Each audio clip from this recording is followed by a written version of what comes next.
What's up guys, it's your boy Rich here, back at it again. And let's talk the all-new Cartier Santos.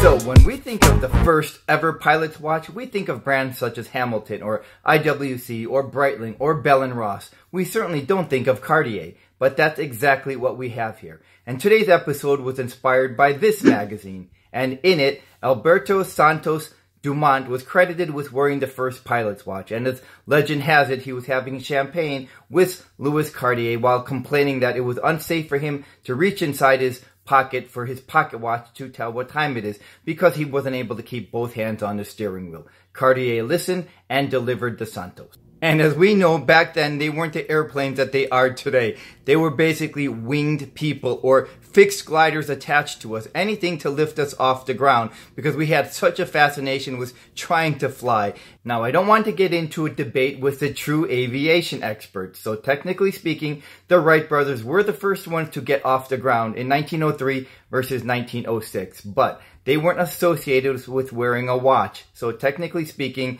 the Santos was the first pilot's watch to be worn by Alberto Santos Dumont.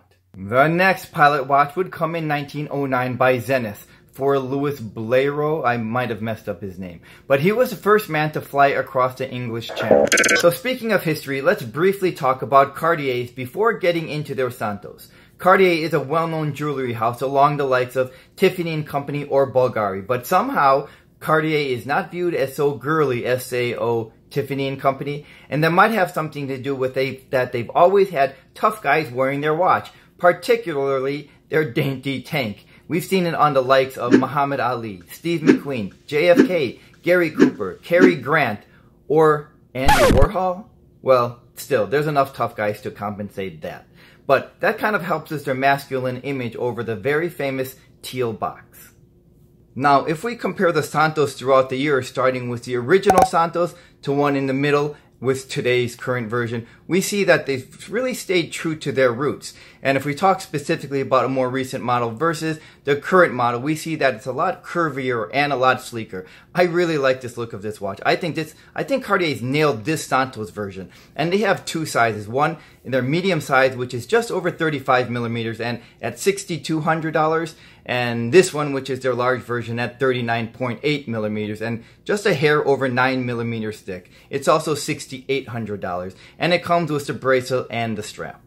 Part of the inspiration for the Santos' case design is from the aerial view looking down at Paris at night around the Eiffel Tower.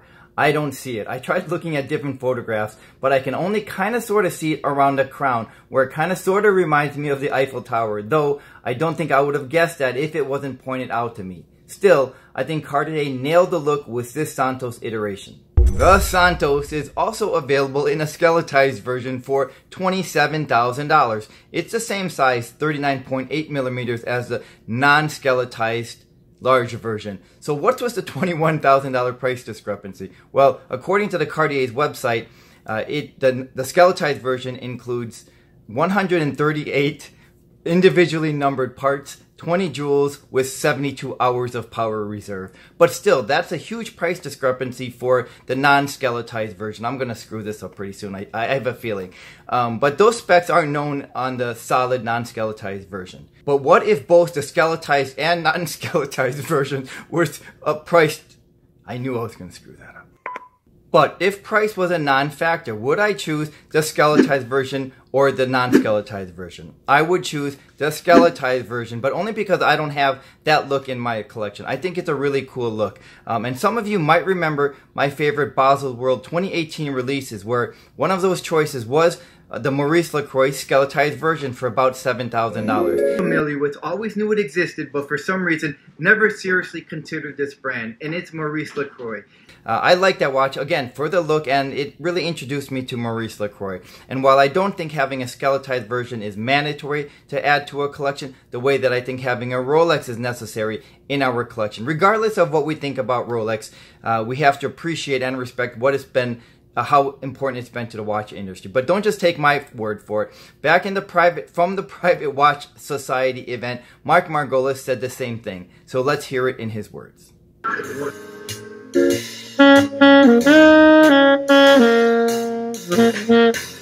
I believe that every watch collection has to have a Rolex. Whether you love Rolex, hate Rolex, like what it says about you, hate what it says about you, you have to respect them as a company.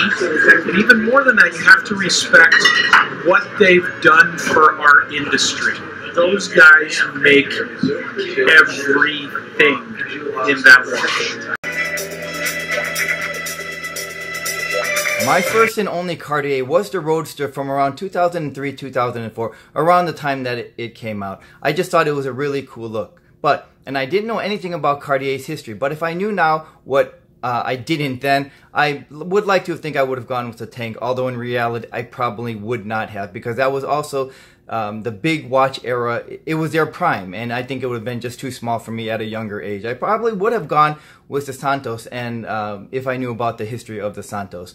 One interesting story was I had this Cartier and it didn't command the same kind of respect. I think Cartier has come a long way today, but I was at a party and there was this actor who is really well known today, but an up-and-coming actor then. I'll see if I'll want to put up a picture quickly or not. But we were having a conversation and he looked at my watch and he said, "Oh, that's just a Cartier." And I looked at his and his was just a Jacob. Although I didn't say that. I was a guest at a party, so I didn't want to cause any scenes, but you know, I just took it and smiled, and that was pretty much it. But I don't know if he would remember this story today, but if I ever bump into him again, I would remind him of this in a friendly way. We've actually communicated. In case I put this picture up, I want to say that we've actually communicated through a friend, and he was actually going to come to our private watch society event. He just couldn't make it because of his schedule. So I'm not going to bash on him really too hard. This is more of a fun ribbing, and hopefully he'll remember the story if he ever comes across this video.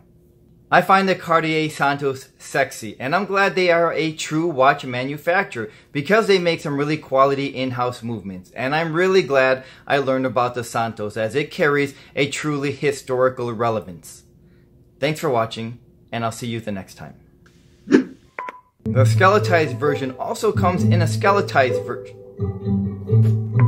The Santos also comes in a Santos version. Which would